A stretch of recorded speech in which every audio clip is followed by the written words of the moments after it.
Olá e bem-vindos! Hoje vamos mergulhar numa das batalhas navais mais famosas de todos os tempos. Pensem num confronto gigante entre dois impérios, com muita religião à mistura e uma luta pelo domínio dos mares. É isso mesmo, vamos falar da Armada Invencível. Ora bem, estamos em 1588. O rei de Espanha, Filipe II, decide juntar uma força colossal. Estamos a falar de 130 navios e quase 30 mil homens.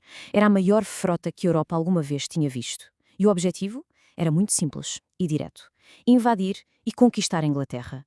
Uma demonstração de poder absolutamente brutal. Ok, uma força destas parecia, imbatível, certo? O que nos leva à grande questão. Com tanto poder, tantos navios e tantos homens, como é que uma armada apelidada de Invencível acabou por não o ser? Pronto, para percebermos como é que isto tudo aconteceu, temos que dar um passo atrás, porque, claro, esta batalha não apareceu do nada. Na verdade, foi o ponto de evolução de uma rivalidade gigante, uma mistura explosiva de religião, política e, sim, piratas. E no centro deste conflito tínhamos duas figuras de peso. De um lado, Filipe II de Espanha. Era muito provavelmente o rei mais poderoso da Europa, um católico super devoto. Do outro, a rainha Elizabeth I de Inglaterra. Ela era protestante e estava sempre a desafiar o poder espanhol. E como é que ela o fazia? Bem, uma das formas era apoiar os chamados corsários, como o famoso Sir Francis Drake. Pensem neles como piratas, mas com a autorização da rainha para atacar os navios espanhóis e roubar os seus tesouros. Claro que isto não agradava nada a Filipe II. A tensão entre os dois reinos foi crescendo durante anos, mas houve um momento que foi mesmo a gota d'água. Foi a execução de Maria Stuart, a rainha da Escócia, que era católica. Para o rei Filipe, isto foi mais do que uma provocação. Foi um ataque direto à sua fé e, no fundo, a justificação de que ele precisava para finalmente dar ordem de ataque. Muito bem, vamos agora olhar para as armas deste confronto, os navios. As duas frotas eram incrivelmente diferentes e, acreditem, essa diferença foi um dos fatores-chave para decidir o vencedor. Ok, vamos analisar isto. Reparem na diferença de filosofia. A Espanha tinha menos navios, mas eram gigantes. Galeões enormes, autênticas fortalezas flutuantes. A ideia deles era chegar perto, abordar o navio inimigo e lutar corpo a corpo. Já a Inglaterra tinha mais navios, mas eram mais pequenos, mais rápidos, mais ágeis, e a sua grande vantagem eram os canhões de longo alcance. A tática deles era completamente diferente: atacar à distância e fugir antes que os espanhóis conseguissem reagir. Uma espécie de gato e rato no mar. Isso só para ficarmos com uma imagem clara. O que era um galeão? Pensem nele como um tanque de guerra dos mares do século XVI. Era um navio enorme, com vários andares, super armado, ótimo para transportar tropas e tesouros. O problema era lento e nada ágil. Imaginem tentar fazer uma curva apertada com um caminhão-tiro. Era mais ou menos isso. Então, qual era o plano espanhol? Era um plano em várias fases e bastante complicado. Primeiro, a armada navegava pelo Canal da Mancha. Depois, tinha de se encontrar com o exército espanhol que estava em Flandres, nos Países Baixos, comandado pelo Duque de Parma. A seguir, a armada serviria basicamente de táxi gigante para transportar esse exército até a Inglaterra. E, por fim, desembarcar e marchar sobre Londres. Como podem imaginar, para isto funcionar, tudo tinha de correr na perfeição. O timing era tudo. E o plano começou. A armada entra no Canal da Mancha e a visão devia ser avassaladora. Para se defenderem dos ataques ingleses, os espanhóis adotaram uma formação de defesa que era, francamente, brilhante. Uma autêntica muralha no mar. Eles organizaram os navios numa formação em crescente, ou meia-lua. Os navios de guerra mais poderosos iam nas pontas e atrás a proteger os navios de transporte, mais lentos e vulneráveis que iam no meio. Funcionava como um escudo gigante. Durante dias, os navios ingleses mais pequenos andaram à volta, a disparar de longe, mas não conseguiam furar a formação. Era frustrante para eles. Então, os ingleses tinham um problema.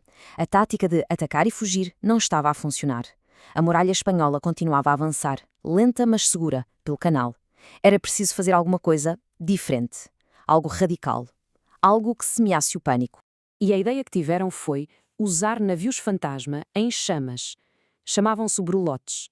Pegaram em 8 navios velhos, encheram-nos com tudo o que era inflamável, piche, pólvora, madeira, e, a meio da noite, pegaram-lhes fogo e enviaram-nos na direção da armada, que estava parada, ancorada.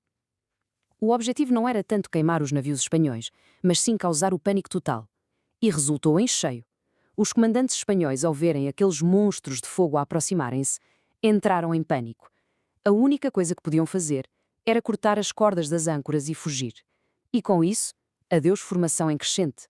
Com a formação desfeita e os navios espanhóis todos, espalhados e desorganizados, os ingleses viram a sua oportunidade de ouro. Era agora ou nunca, o momento do ataque final.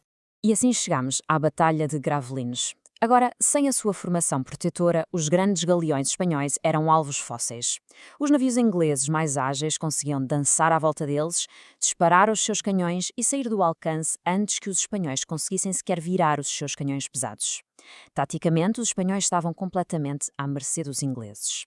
A batalha foi brutal e durou umas 8 horas. No final, o mais curioso é que os ingleses não afundaram muitos navios espanhóis, mas deixaram muitos deles em muito mau estado, cheios de buracos, com mastos partidos e com as tripulações completamente esgotadas.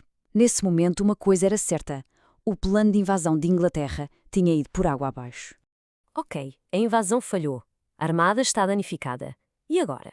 Voltar para casa pelo Canal da Mancha não era opção, porque os ingleses e os ventos contrários bloqueavam o caminho. A única alternativa era o caminho mais longo: dar a volta completa à Escócia e à Irlanda para tentar chegar à Espanha.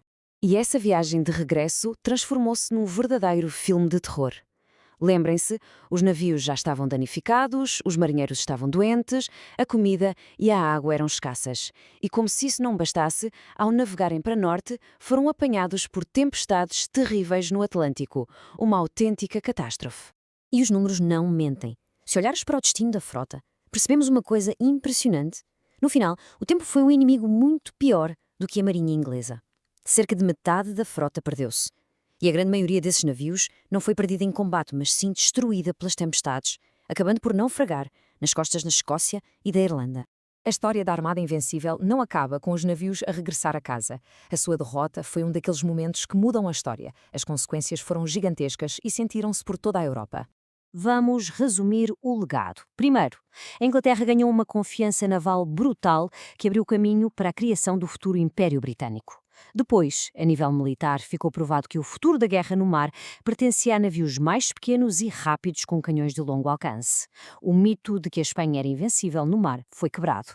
E claro, para a Inglaterra esta vitória garantiu que o país se manteria protestante. Foi sem dúvida um ponto de viragem. E talvez a melhor forma de resumir tudo isto seja com as palavras do próprio rei Filipe II. Diz-se que ele disse: "Enviei meus navios para lutar contra homens, não contra os ventos e as ondas de Deus." No fundo, isto mostra que a derrota da armada foi uma combinação de fatores: tática inglesa, tecnologia superior, mas também muito azar e o poder avassalador da natureza. E fica a pergunta no ar: e se não tivesse havido tempestades, como seria a Europa hoje?